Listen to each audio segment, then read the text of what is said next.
பாதங்களும் சுவாதி 4 பாதங்களும் விசாகம் 1, 2, 3 பாதங்கள் இருக்கிற ராசி அதிபதி சுக்கிரன்.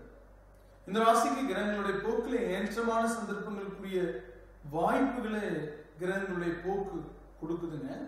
ஆனா குரு நல்லிடத்தில் இல்லை, சனி நல்லிடத்தில் இல்லைங்கிற ஒரு பலவீனம் இருந்தாலும் சனி மாற்றத்துக்குரிய நிலையில கொஞ்ச நாளைக்கு முன்னையே பலனுங்கிற அடிப்படையில சில நன்மைகளும் நடக்கும். சித்திர நட்சத்திரக்காரங்க நீங்க நினைத்த காரியம் நிறைவேற, பலவீனங்கள் அகல நீங்க தன்வந்திரியை வழிபடுங்க. சுவாதியில பிறந்தவங்க பெருமாளுக்கு நெய் தீபம் ஏற்றி வழிபட நல்ல முன்னேற்றமான சூழல்கள் உருவாகும். தடைகள் விலகும். கருத்து வேறுபாடு அகலும் குடும்பத்துக்குள்ள. ஏன்னா வேற எங்க இருந்தாலும் குடும்பத்துக்குள்ள கருத்து வேறுபாடு இருக்கக்கூடாது. ஏன்னா குடும்பம்ங்கிறது தான் நம்ம வாழ வைக்கக்கூடிய இடம். விசாக நட்சத்திரத்தில் பிறந்தவங்க இன்னைக்கு தட்சிணாமூர்த்தியை வழிபட குடும்ப உறவுகளில் இருந்து வந்த மனசுக்கு ஒட்டாத போக்கு மாறி மனசு ஒட்டும். எங்காவது போய் கூட ஒரு வாரம் இருந்துக்கலாம்ப்பா அப்படிங்கிற ஒரு சிந்தனை கூட சில பேருக்கு இருக்குன்னா, இல்லப்பா குடும்பத்தை விட்டு போட்டு போனா குடும்பம் என்ன ஆகுதுங்கிற ஒரு சிந்தனை மாறும்.